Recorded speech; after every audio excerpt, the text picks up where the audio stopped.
अस्सलामु अलैकुम वरहमतुल्लाहि वबरकातुहू।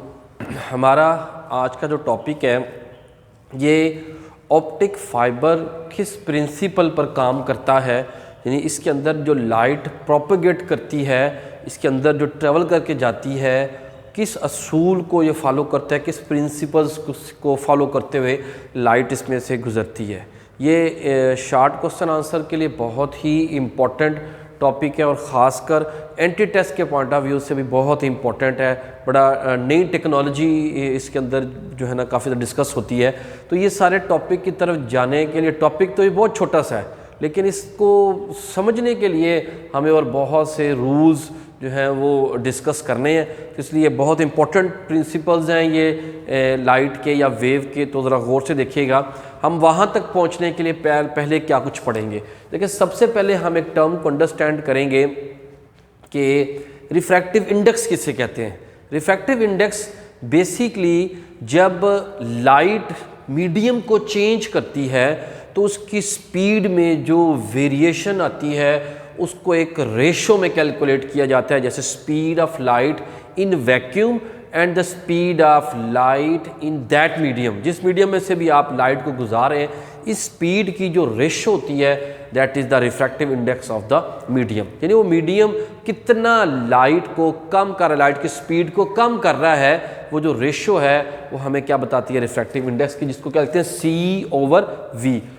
C जो है स्पीड ऑफ लाइट जो वैक्यूम के अंदर है और या एयर के अंदर है, और जो V है ये आपके पास क्या है, ये जो मीडियम रखा, आप उसको लाइट को ग्लास से गुजार रहे हैं, आप लाइट को वाटर से गुजार रहे हैं या किसी भी ट्रांसपेरेंट मीडियम से गुजार रहे हैं, तो जितनी उसकी स्पीड आ रही है उसके अंदर इसकी जो रेशो है ये बताती क्या इसको, रिफ्रैक्टिव इंडेक्स को। जैसे आप यहाँ थोड़ी देखें ज़रा, ये मैंने लिया एक रेयर मीडियम जिसको लिया एयर, या मैंने डेंसर मीडियम एक ग्लास लिया या वाटर भी ले सकते हैं।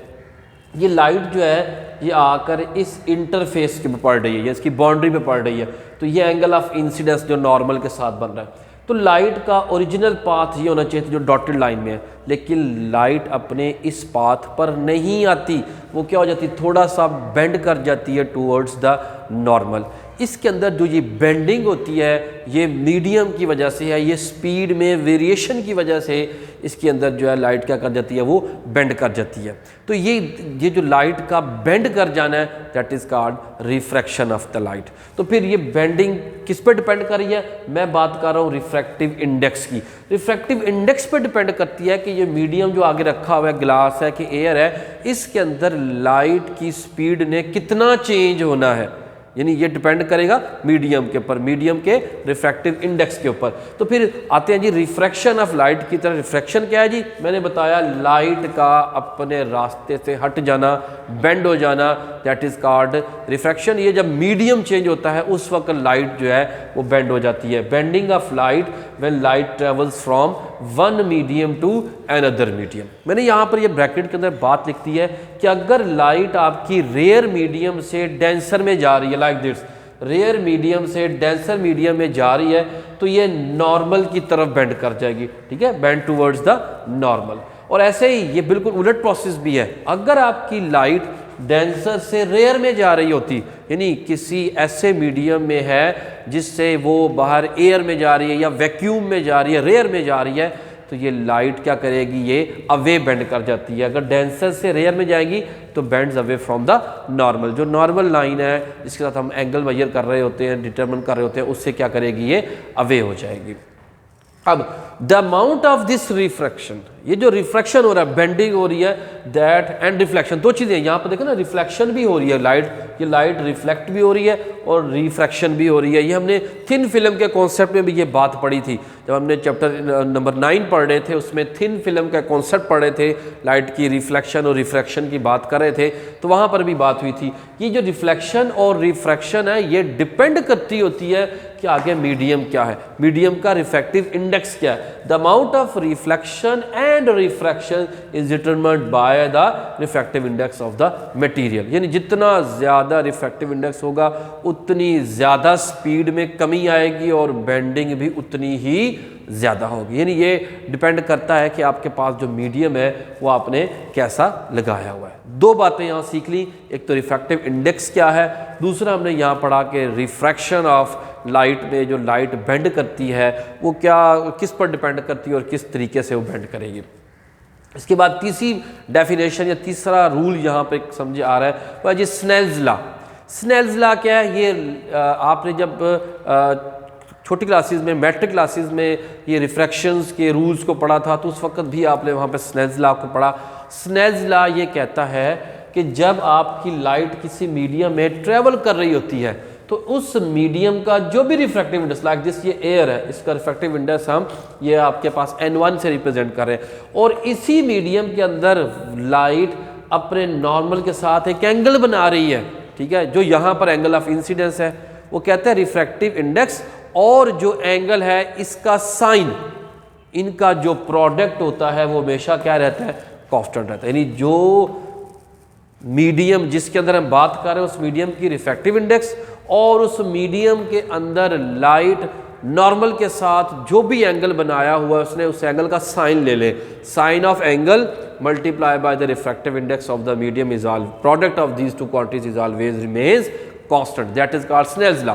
जैसे कि मैं ये कहना चाहता हूँ कि लाइट जब यहाँ आई इसमें से बेंड होकर इसमें चलेगी इस मीडियम में, अब इस मीडियम है तो इस मीडियम का एक रिफ्रैक्टिव इंडेक्स है और इस जगह पर इस सिचुएशन के अंदर उसने नॉर्मल के साथ कोई ना कोई एंगल बनाया हुआ है। अब इस एंगल का आप साइन ले लें, इस जगह इस एंगल का साइन ले लें जो एंगल ऑफ रिफ्रैक्शन है और जो इस मीडियम की रिफ्रैक्टिव इंडेक्स की वैल्यू है, इन दोनों का प्रोडक्ट लें, इसके रिफ्रैक्टिव इंडेक्स और इसके साइन के प्रोडक्ट के क्या हो जाएगा, वो बराबर ही होगा। जैसे मैंने यहाँ लिखा है N1 sine of theta incident is equal to N2 sine of angle, क्या आ जाएगा, एंगल ऑफ रिफ्रैक्शन। इनका जो प्रोडक्ट है ये क्या रहता है, ये कांस्टेंट रहता है। ये है स्नेल्स लॉ।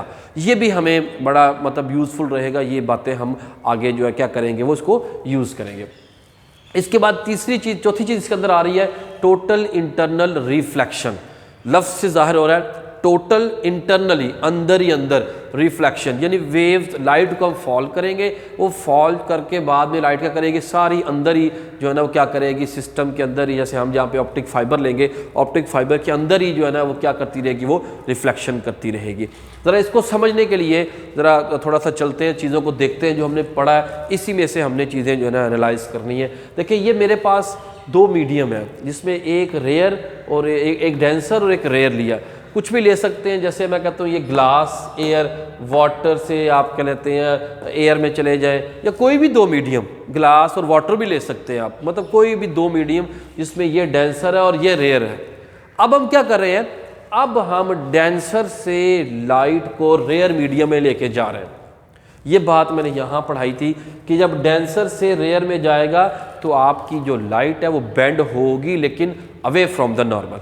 जैसे मैं कहता हूँ मैंने सबसे पहले ये रेड कलर की एक लाइट जो है यहाँ पे फॉल की, ये क्या है, ये बेंड होगी। देखें ये एंगल ऑफ इंसिडेंस है जो छोटा है, एंगल ऑफ रिफ्रैक्शन क्या होगा यहाँ पे, बड़ा है, इसका मतलब है ये अवे बेंड करेगी।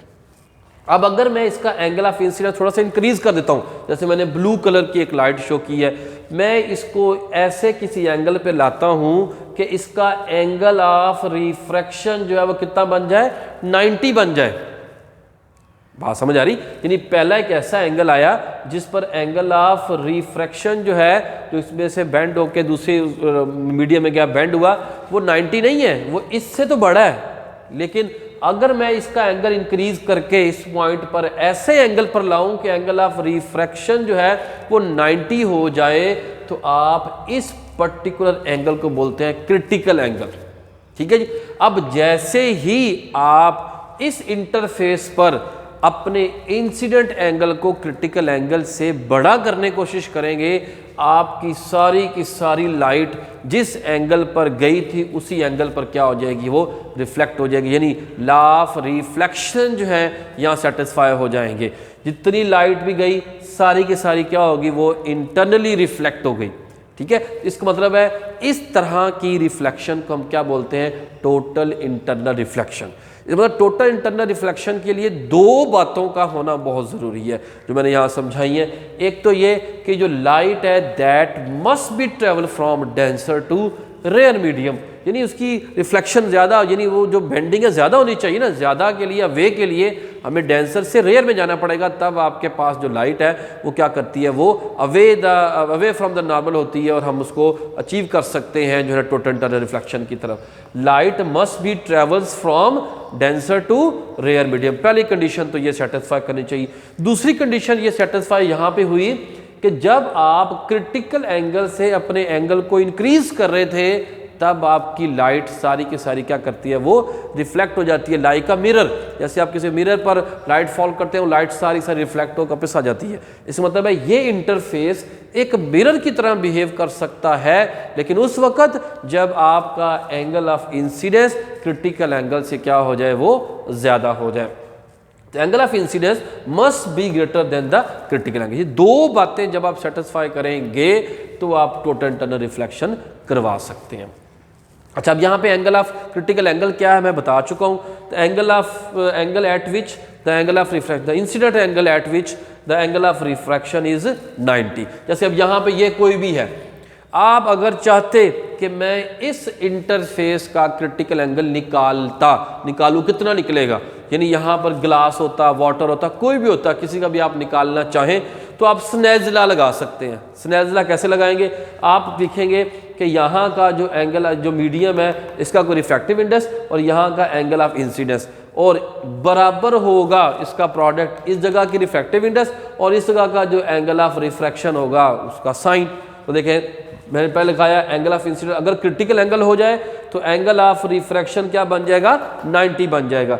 जब ये कंडीशन सेटिस्फाई हो जाए तो मैं इस जो है ना फार्मूला में पुट करता हूँ, इसकी जगह पे C और इसकी जगह पे 90, साइन 91 होता है, तो ये इसके नीचे डिवाइड किया, यहाँ से एंगल निकाल लिया। इसका मतलब है अगर मुझे ये पता चल जाए कि ये मीडियम जो है इनके रिफ्रैक्टिव इंडेक्स क्या है, ये एयर है, ग्लास है, वाटर है, क्या है, उनके रिफ्रैक्टिव इंडेक्स फिक्स है, ठीक है। तो जब रिफ्रैक्टिव इंडेक्स फिक्स है, मुझे यहाँ मीडियम के रिफ्रैक्टिव इंडेक्स पता चल जाए, मैं उनको डिवाइड करके साइन का इन्वर्स करूँगा तो बता सकता हूँ कि इन दो मीडियम के इंटरफेस का क्रिटिकल एंगल कितना होगा। अब मैं अगर इस क्रिटिकल एंगल से ज़्यादा एंगल करके कोई लाइट को इस पर फॉल करूँगा, स्ट्राइक करवाऊँगा, वो लाइट सारी की सारी क्या हो जाएगी, वो रिफ्लेक्ट हो जाएगी, बेशक ये ट्रांसपेरेंट मीडियम ही क्यों ना हो। ठीक है जी, ये इसके अंदर जो है ना दूसरी बात।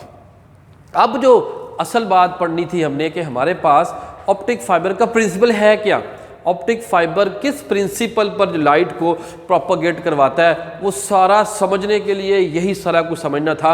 अब क्या है जी, रूल क्या कहता है जी, रूल कहता है जी light should be totally confined within the fibre, यानी रूल जिस पर काम करता है वो चाहता ये है कि जो लाइट मैं उस पर से गुजारूँ वो लाइट उस ऑप्टिक फाइबर से बाहर ना निकले, वो सारी की सारी क्या करे, उसके अंदर जो है प्रोपोगेट करे। अब प्रोपोगेट करने के लिए विच इज़ डन बाय, जिसको हम किससे करेंगे, total internal reflection and continuous refraction, यानी दो प्रोसेस हमने करवाने हैं, दो प्रोसेस करवाने हैं। एक तो है टोटल इंटरनल रिफ्लेक्शन करवाना है, अगर वो करवाने में कामयाब हो जाए तो लाइट सारी कन्फाइन हो जाएगी, और दूसरा क्या होगा, कॉन्टिन्यूस रिफ्रैक्शन करवा दें तो भी आप ये प्रोसेस कर सकते हैं। अब ये दोनों प्रोसेस क्या हैं, टोटल इंटरनल रिफ्लेक्शन तो हम समझ चुके हैं, जैसे ये मैंने समझाया टोटल इंटरनल रिफ्लेक्शन। अब इसको मैं ऑप्टिक फाइबर में समझाता हूँ। देखें ये मैंने एक ऑप्टिक फाइबर लिया, ठीक है, ये मैंने एक ऑप्टिक फाइबर लिया और समझाने के लिए इस ऑप्टिक फाइबर के अंदर मैंने 3 लाइट फॉल की है इसके ऊपर, ठीक है। अब ऐसे हुआ कि जो रेड कलर की लाइट थी जब इसमें एंटर होके इसके इंटरफेस से टकराई, ये ग्लास है, ग्लास का बना था ऑप्टिक फाइबर, और ये एयर है सपोज, तो फिर इसका अगर क्रिटिकल एंगल मैच नहीं हुआ, यानी इसका एंगल क्रिटिकल एंगल से बड़ा नहीं था, इसका angle of incident critical angle से छोटा था, तो ये सिग्नल कभी भी इसके अंदर वापस नहीं आ सकता। ये क्या करेगा, ये इसमें से क्या हो जाएगा, बाहर निकल जाएगा। जैसे ये एंगल जो था, लाइट जो थी इसका एंगल क्रिटिकल एंगल से छोटा था, तो ये क्या होगी, ये इस मीडियम से बाहर चलेगी। लेकिन अब ये जो आपके पास एक ब्लैक कलर की लाइट और एक ब्लू कलर की लाइट है, इसको अगर आप देखें जब ये पड़ी तो ये दोनों क्या हो गई हैं, आपस में दोनों एक दूसरे के अंदर जो है ना, यानी मतलब बाहर नहीं गई, टोटली इंटरनल रिफ्लेक्शन हो गया। यानी इसका मतलब है ये जो लाइट आके फॉल की है ये क्या कर गई, इसके इंटरफेस के क्रिटिकल एंगल से बड़े एंगल पर आ गई। जैसे ही एंगल बड़ा होगा क्रिटिकल एंगल से, वैसे लाइट सारी क्या हो जाएगी, वो टोटली इंटरनल रिफ्लेक्शन कर दे। ऐसे ये दोनों टोटल इंटरनल रिफ्लेक्शन कर रही हैं। अच्छा, उसके बाद दूसरा प्रोसेस क्या है जी, that is continuous refraction. Continuous refraction ये क्या चीज़ है, ये ऐसे है समझाने के लिए, ये ऑप्टिक फाइबर के अंदर डिफरेंट स्टेप्स बनाए गए हैं। यानी एक मीडियम जो है ये लगा हुआ है ऐसे गोलाई के अंदर, एक इस तरह का ग्लास मीडियम है, इसके ऊपर एक और लेयर ऐसे जो है ना, कैसे एक मार्कर ये है, इसके ऊपर एक और लेयर, इसके ऊपर एक और लेयर्स की शक्ल में जो है ना कहलाते हैं हमने ऑप्टिक फाइबर को बनाया हुआ है, जिसमें क्या होता है जैसे जैसे ऊपर जाते जाते हैं वैसे वैसे मीडियम का रिफ्रैक्टिव इंडेक्स कम होता जा रहा है। उसकी वजह क्या, देखिए अगर कोई लाइट ऐसे फॉल कर जाए जैसे ये थी, इस मतलब ये वाला सिग्नल तो हमारा लॉस हो गया, ये सिग्नल तो हमारा दूसरे एंड पर नहीं पहुंच सकता। लेकिन अगर लॉसेस को ख़त्म करना है या लाइट को इसको भी काबू में लेके आना है, अंदर ट्रैवल करवाना है, तो फिर ये प्रोसेस करना पड़ता है कि अगर आपकी लाइट जो है वो क्या करती है, उस क्रिटिकल एंगल से लेस एंगल पर होती है, तो ये क्या करेगी, ये इतने से मीडियम से बाहर चली जाएगी। अब ऊपर हमने फिर वो मीडियम लगाया जिसकी रिफ्रैक्टिव इंडेक्स क्या कर दी, हमने थोड़ी कम कर दी। जब थोड़ी कम की है ना, तो ये क्या करेगा, अब ये एंगल जो है ना क्रिटिकल एंगल चेंज हो जाएगा। अब अगले इंटरफेस पर जाकर दो मीडियम के दरमियान डिफरेंस ऐसा रखा है कि इसका एंगल पहले क्या था, थोड़ा था एंगल, तो अब ये थोड़े एंगल पर कोशिश करेगा, अगला मीडियम जो है वो थोड़े एंगल पर कोशिश करेगा, क्रिटिकल एंगल बना देगा, तो फिर अगला एंगल थोड़ा सा और बड़ा हो जाएगा। ये अगर नहीं अचीव करता तो हमने आगे एक लेयर और लगाई हुई है जो लो रिफ्रैक्टिव इंडेक्स की है, तो बिल आखिर इस तरह इसके अंदर जो है ना वो स्टेप्स की फॉर्म में हमने क्या किया होता है, ऑप्टिक फाइबर के अंदर डिफरेंट मीडियम्स की लेयर्स लगाई होती हैं कि रिफ्रैक्टिव इंडेक्स का आस्ता आस्ता कम कम कम, यानी आपकी जो लाइट है वो बिल आखिर रिफ्रैक्शन करती करती करती एक ऐसे एंड पर पहुंचेगी, कम से कम इसकी बाउंड्री तक ऐसे पहुंच जाएगी कि वो एंगल अचीव हो जाएगा जो इसका क्रिटिकल एंगल से बड़ा एंगल होगा, जिस पर जाकर फिर लाइट क्या हो जाएगी, सारी की सारी इसके अंदर दोबारा बेंड हो जाएगी। तो बेसिकली क्या प्रोसेस है, टोटल टनल रिफ्लेक्शन और कॉन्टिन्यूस रिफ्रैक्शन, बार बार रिफ्रैक्शन दे दे दे के हम उसका जो एक्चुअल एंगल है जिस पर इसने टोटल टनल रिफ्लेक्शन करनी है उसको क्या कर लेना, हमने अचीव कर लेना। ये है जी बेसिक प्रिंसिपल जिस पर ऑप्टिक फाइबर जो है वो काम करता है। बहुत ही इंपॉर्टेंट कॉन्सेप्ट्स हैं। किसी किस्म की कोई प्रॉब्लम है तो आप कमेंट सेक्शन में इसके बारे में क्वेश्चन करें, तो इंशाल्लाह इसको रिजॉल्व करते हैं जी। बहुत शुक्रिया।